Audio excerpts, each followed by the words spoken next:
Hi, everybody. Welcome to the Kimberly Cloud Show. I am your host, Kimberly Cloud. So, today we're going to talk about politics. I haven't talked about politics in a while. I hashtagged a lot of people. I would like to give a big shout out to Donald Trump. I'm not saying that because I'm a fan. I'm saying that because I'm a true dedicated patriot for the cause and helping advocate for people who are going through the same exact difficulties that I'm going through. And before we get started, I would like to tell my story of what has happened. It must be shown. So, Donald Trump, on or about November 20th,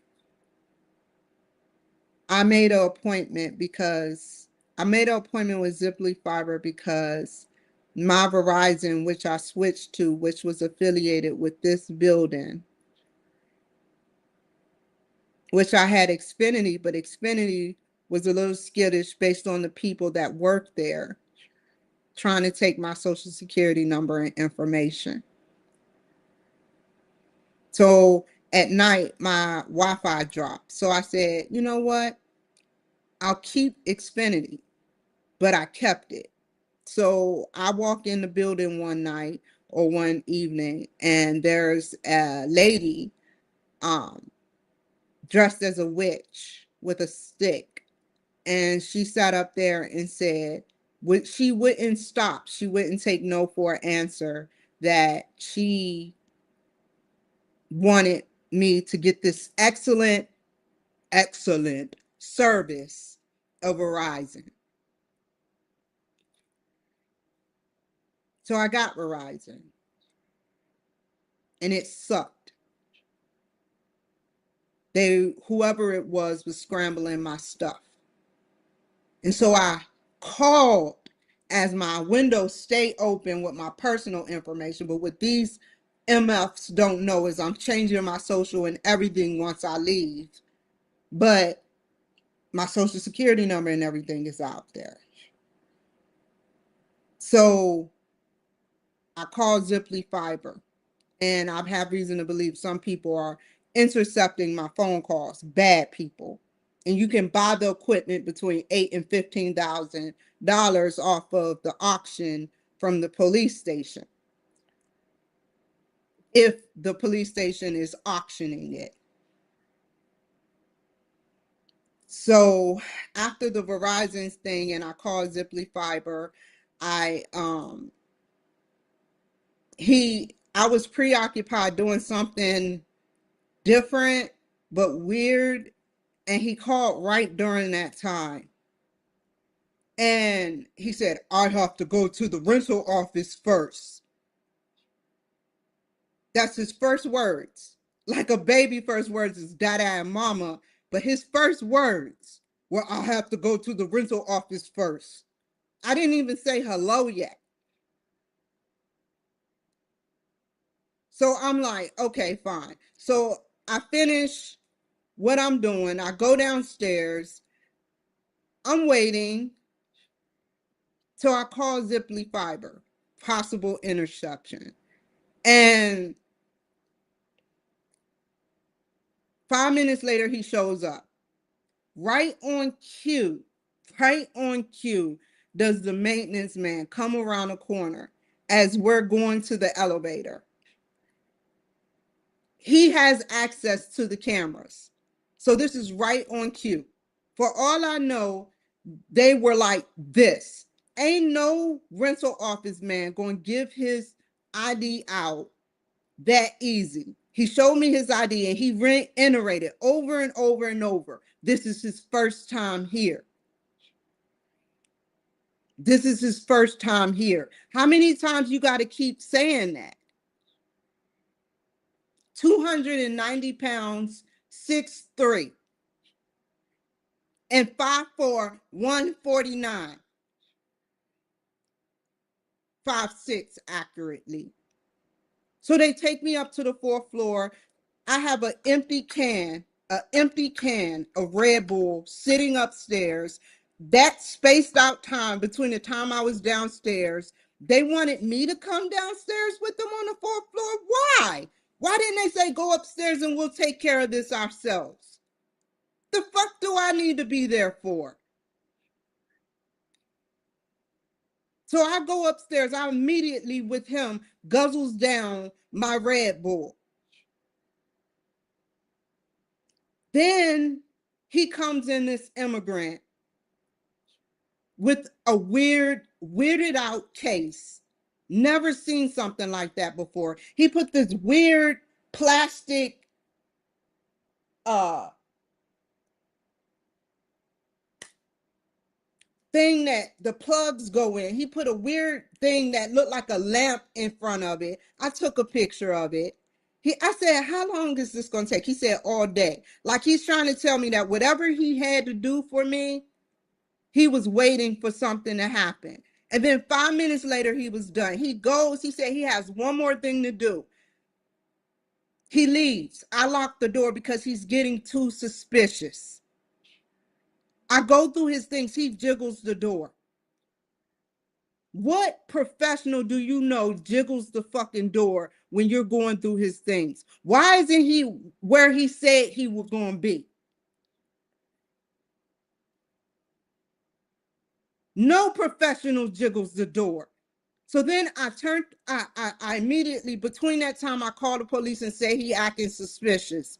Between that time, once I seen him jiggle the door, I opened the door because I knew something was wrong. I grabbed the knife and I laid it on my fucking leg just to let him know I'm not fucking around with him.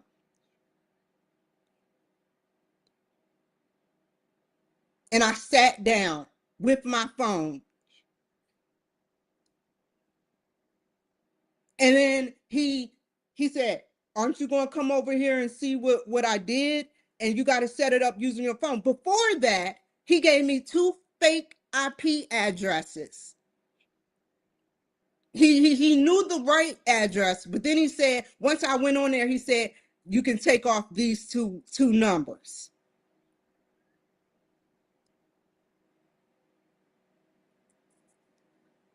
So when I walked over there towards the device, it's just 547 square feet. I sit up there, stand right there. This almost 300-pound wildebeest comes lunging at me, and I walks across the bed,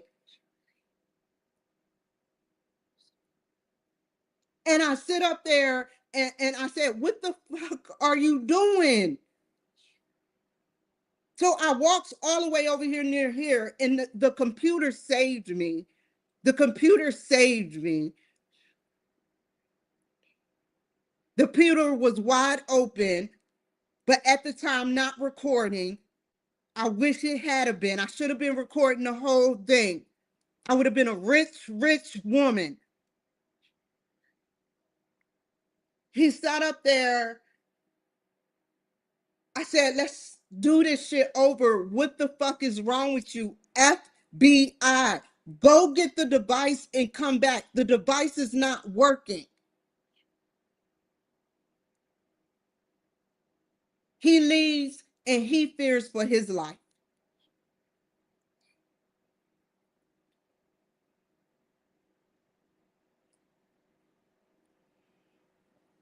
So I goes downstairs scared that in between that time he may be around the corner, now that I put 2 and 2 together, how they lured me, both of them.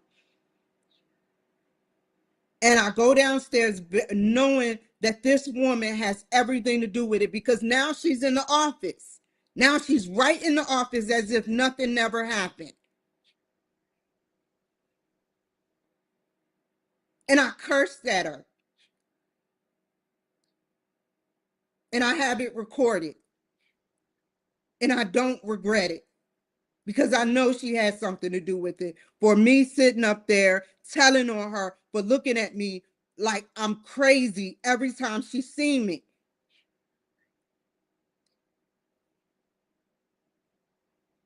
I didn't want to hurt her, and I don't want to hurt her, but I demand respect. Had the knife because I was afraid that that wildebeest was going to come and sit up there and do something to me. Not for her.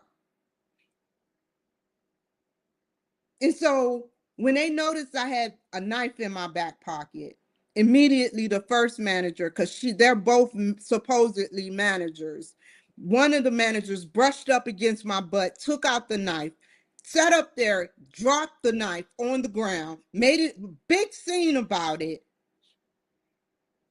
He brushed up against my butt where the knife was. It's right on camera. I told them both thank you, and they treat me as if I'm this retarded. Retarded is someone who's stupid and don't understand what's going on. It's not that they're mental disability, it's that they're stupid and don't understand what's going on. I am far from retarded. I've seen everything that y'all did. And it's y'all word against mine. And so that's why I recorded and gave it to the police.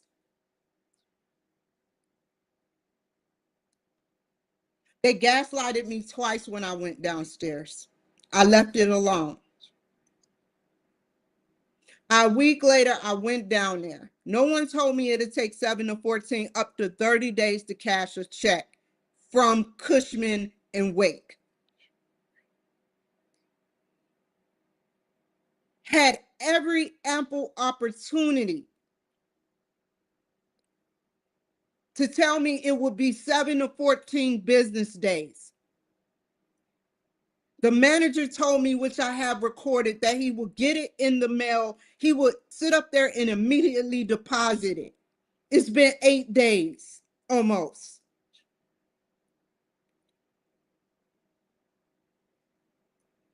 So what are you doing with that check that I gave you? Everywhere I go, I end up running into him, the maintenance man. So I sit up there and tonight, I sat up there and experienced some suspicious activity because this is suspicious activity territory. I'm on my way back. I just so happened to decide to call Kirkland Crossing. They pick up whoever pretended to be her, or whoever pretended to be a part of Kirkland Crossing, or whoever was a part of Kirkland Crossing, said Kirkland Crossing was open, which I recorded her.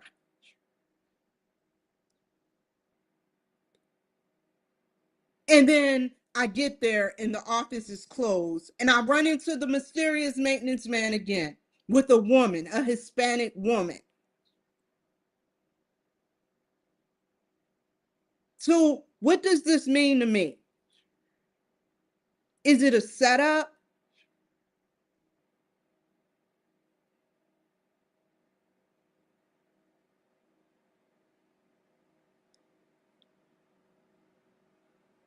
I was taken advantage of. People keep trying to get me to suffer so that they can move up in rank. Whoever is behind this has been doing this for more than 5 years to me. No matter where I go or what I do, they trace from the last previous rental office, and it's always a certain race. I can't help it. I can't help it if my story talks about this. I can't help that maybe they are like that because maybe their bloodline is like that. But every person I've ran into of a different descent, of an immigrant descent, has fucked me over.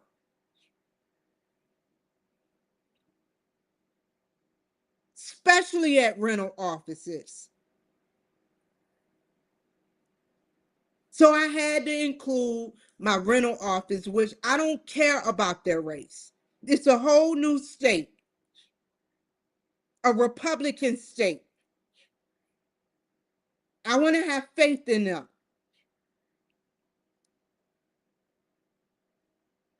And that's on God.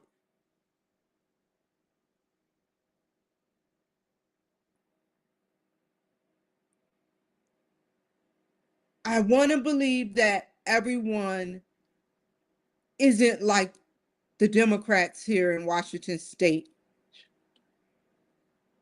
to taunt and torture mentally me just for their own pleasure, to watch me look over my back or get my drink spat in or put poison in. This is what's happened to me since I've been here.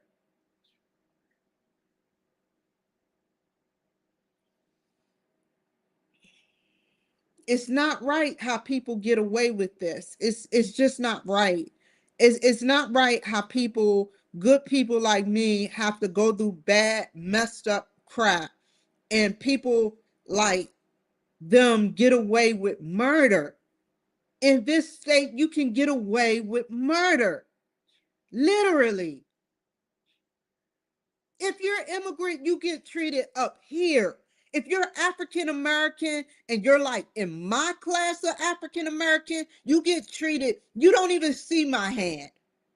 My hand is at parade rest right now. The only fucked up thing they want to see is black people talking about getting shot. That's all you see on TV, or one black business making it.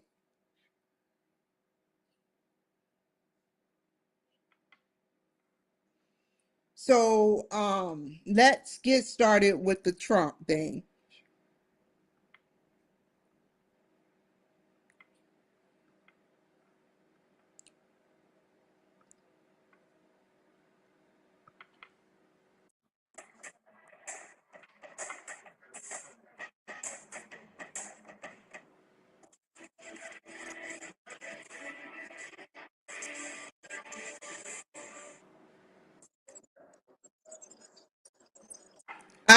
The first words that you said is a total mess from the Biden administration.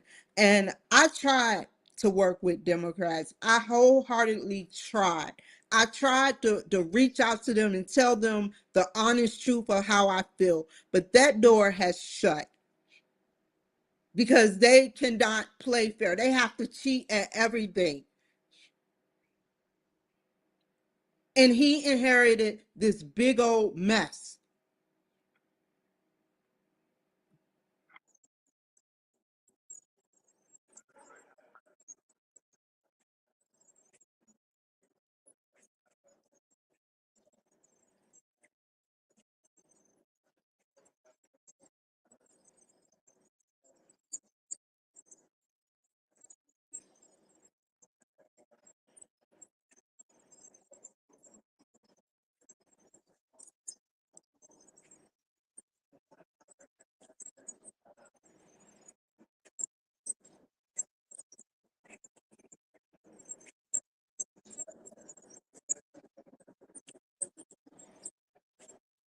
Gasoline should be at pennies. Gasoline. Oh, let me get off of YouTube.